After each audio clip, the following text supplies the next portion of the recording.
I am presenting Union Gospel Press's Sunday School Lesson number 4, Sunday, September 24th, 2023. The lesson is entitled, Ehud Frees Israel. Lesson text comes from Judges chapter 3, verses 15 through 25, and verses 29 through 30. Related scriptures are Exodus 2, 23 through 25, 3, 7 through 9, 17, 8 through 15, and Deuteronomy 25, 17 through 19.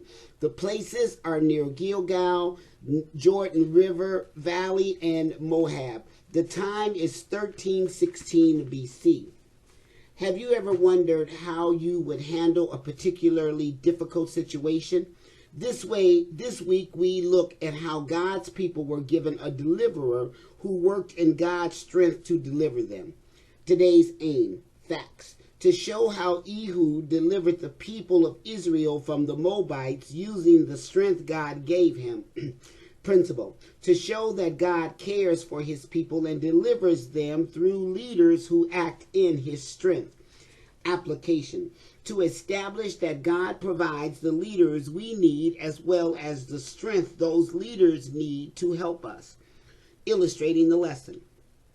When there is a need among God's people, God sends a deliverer to match that need with his strength. Practical points. 1. In his mercy, God answers the cries of his children at just the right time, Judges 3:15. 2. God's empowerment does not preclude our proper preparation, verses 16 through 17. 3. It is not wise to let curiosity override sound judgment, verses 18 through 19. 4. God's message to man is not always a positive one, verses 20 through 22. 5. The wise person plans ahead, Judges 3:23, Proverbs 20:18. 6. God rules over the choices of even unrighteous people, Judges 3:24 through 25, Daniel 4:34 through 35. 7. With God, nothing is impossible, Judges 3:29 through 30. Golden text. When the children of Israel cried unto the Lord raised them up a deliverer, Ehud, the son of Gera, a Benjamite, Judges 3:15. Today we have 3 lesson outlines. The first is God's provision, Judges 3:15 through 19. The second is Ehud's actions, Judges 3:20 through 21. And the third is Israel's victory, Judges 3:29 through 30. Introduction. History seems to go in cycles. It is often said that the one thing man learns from history is that he does not learn from history. When we look at the various empires, kingdoms, and powerful nations in the world, it soon becomes clear that each one followed a pattern that eventually led to its destruction. Today we see once strong and prosperous nations following the same course. The Bible says, whatsoever a man soweth, that shall he also reap. Galatians 6:7. The same is true of nations. The biblical principle is clear, and history abundantly confirms it. Without repentance and spiritual awakening, countries will fall by the wayside of history, all because they have not learned from history. The children of Israel did not learn from history either. Despite glorious victory, see previous lesson, and ignominious defeat due to sin, see next week's lesson, they continued to fall into sin and idolatry, leading to harsh servitude. But God remained faithful. God's provision, Judges 3:15. But when the children of Israel cried unto the Lord raised them up a deliverer, Ehud, the son of Gera, a Benjamite, a man left-handed, and by him the children of Israel sent a present unto Eglon, the king of Moab, verse 16. But Ehud made him a dagger which had 2 edges of a cubit length, and he did gird it under his raiment upon his right thigh, verse 17. And he brought the present unto Eglon, king of Moab, and Eglon was a very fat man, verse 18. And when he had made an end to offer the present, he sent away the people that bare the present. Verse 19. But he himself turned again from the quarries that were by Gilgal, and said, I have a secret errand unto thee, O king. Who said, Keep silence. And all that stood by him went out from him. A deliverer. Judges 3:15. After 40 years of peace, Israel turned again to sinful living, and God gave them over to Eglon, the king of Moab. Verses 11 through 12. The king aligned himself with the nations of Ammon and Amalek, conquered Israel, and took possession of Jericho, the city of palm trees, verse 13, where he could have a stronghold.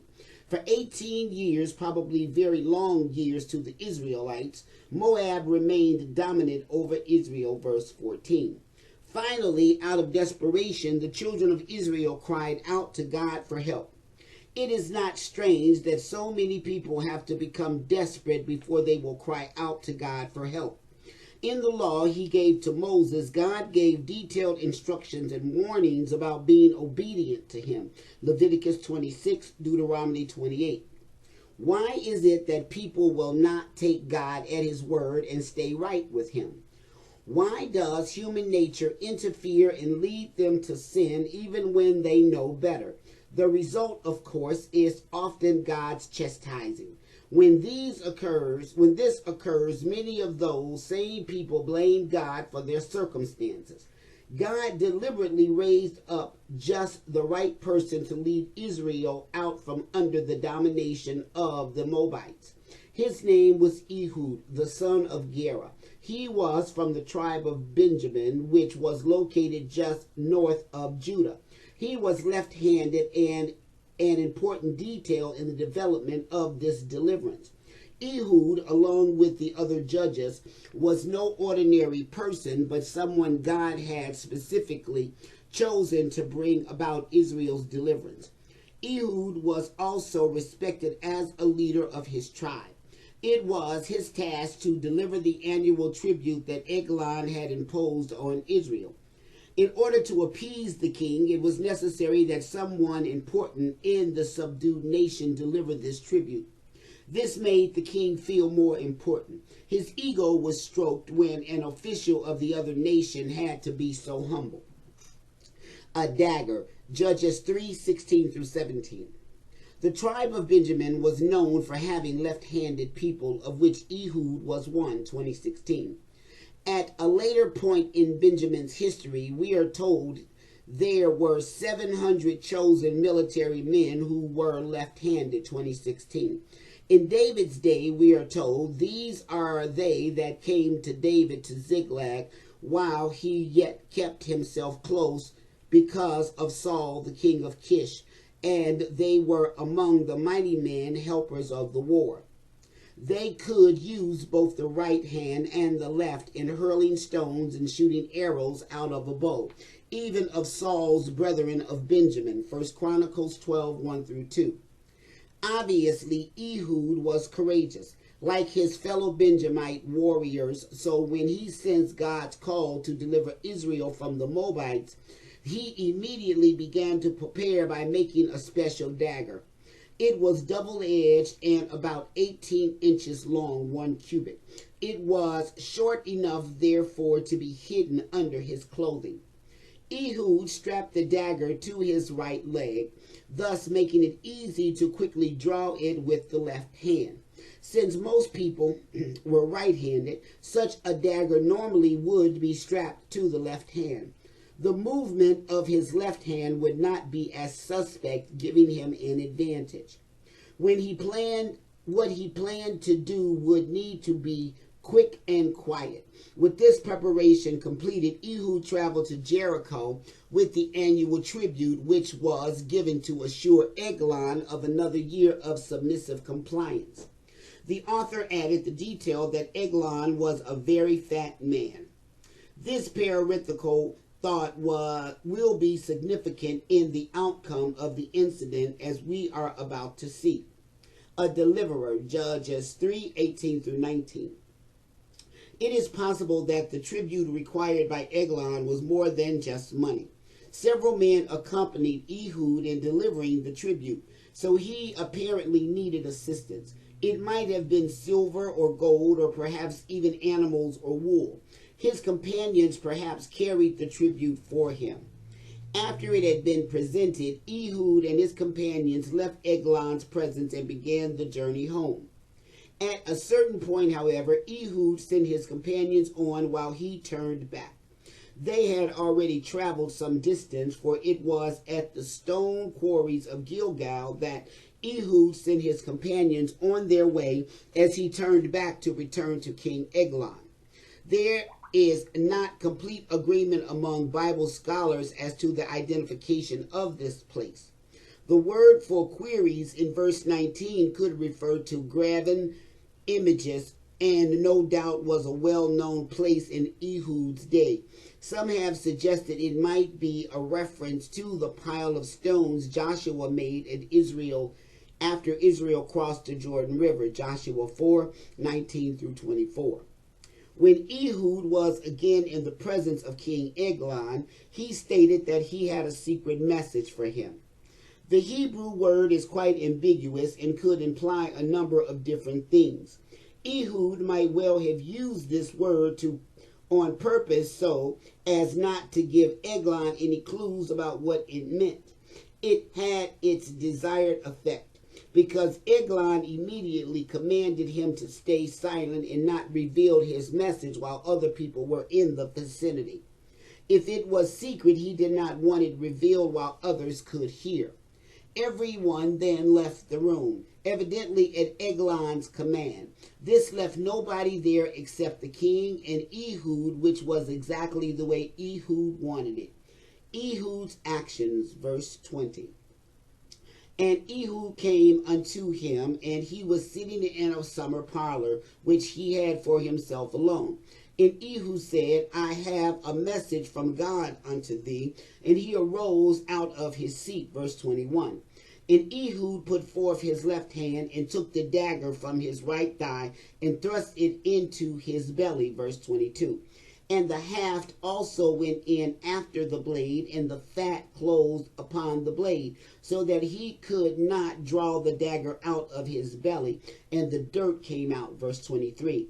Then Ehud went forth through the porch and shut the doors of the parlor upon him and locked them, verse 24. When he was gone out, his servants came, and when they saw that, behold, the doors of the parlor were locked, they said, surely he covereth his feet in his summer chamber. Verse 25. And they tarried there. They tarried till they were ashamed, and behold, he opened not the doors of the parlor. Therefore they took a key and opened them, and behold, their Lord was fallen down dead on the earth. A message from God. Judges 3:20 through 21. Eglon is described as sitting in a summer parlor which he had for himself alone. It was common in Old Testament days for people to have a special room with latticed windows on the roof of the house. This was the coolest place available during hot weather. We get the impression that this was where Eglon was because the word for summer, miraha, means a cooling off, and the word for parlor, alaya, refers to something lofty. Thus, it was a lofty place for cooling off. It was evidently a private chamber exclusively for the king's use. With nobody else present, Ehud stated that he had a message from God for King Eglon. Upon hearing this, the king rose to his feet. We are not told in the text why he stood up. Perhaps it was out of reverence for the God who was sending him a message, or perhaps he sensed a threatening tone in Ehud's voice. He might have felt more vulnerable while he was seated and rose to have a better opportunity to defend himself if there was indeed a threat. As Eglon stood up, Ehud quickly reached with his left hand to his right thigh, pulled out the dagger, and thrust it into the king's belly. No doubt it was a lightning-fast movement that left the king without any opportunity to defend himself. Ehud was obviously a courageous man who was willing to take whatever risk might be involved in such an action. He had it well planned, however, and successfully carried out his plan. An escape from the king, Judges 3:22 through 23. There was no time for the king to cry out in alarm. Perhaps the unexpected movement coming from the left hand left him completely unaware of what was happening until it was too late. Ehud plunged the dagger into the king's midsection so far that even the handle disappeared into the fat, which then closed around it.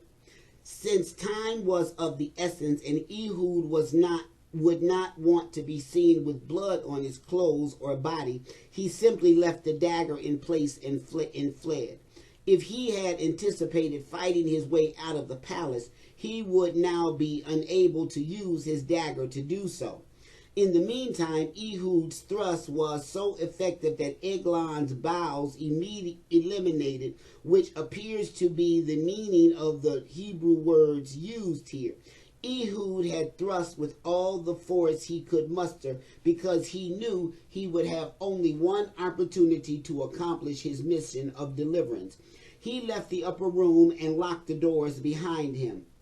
The first thought to notice regarding Ehud is he was a courageous man. He often has been criticized for his manner of delivering Israel from Eglon, but at least one must see him as highly courageous. He did not know, as he returned alone to Eglon's palace that day, how his plan would work out. He had a plan, and if all went well, the end would be accomplished without harm to himself. But at so many points, things could go wrong. We understand, of course, that since Ehud was performing God's work, he was under God's protection. It was God, after all, who had chosen him to bring about deliverance for Israel from the Moabites. Whenever we do God's work in God's ways, we will be both guided and protected as we endeavor to fulfill his will. Discovery of the Master, Judges 3:24 through 25. It is possible that the king's servants saw Ehud leave, since they evidently decided the private interview was over and went to attend to the king again. However, they were surprised to find the doors locked. Rather than be disruptive, they retreated to give him time for what they thought he was doing. The phrase, "he covereth his feet," is a euphemism for relieving himself.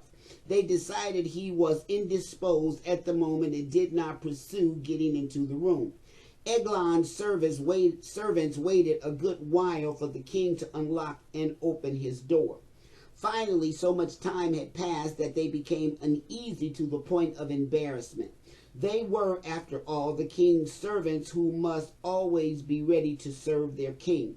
It finally dawned on them that there must be something wrong, so they acted. Since it would certainly be improper to intrude on the king under normal circumstances, we can understand their delay. They finally got a key to the room and unlocked the door and found their master laying there dead. 3 times in verses 24 and 25 we read the word "behold," and each time it is an expression of surprise. First, behold, the doors of the parlor were locked. That was unusual. Second, behold, he opened not the doors of the parlor. What could possibly be going on this long? Third, behold, their Lord was fallen down dead on the earth. How did this happen, and what should they do now? Israel's victory, verse 29. And they slew of Moab at that time about 10,000 men, all lusty and all men of valor, and there escaped not a man. Verse 30.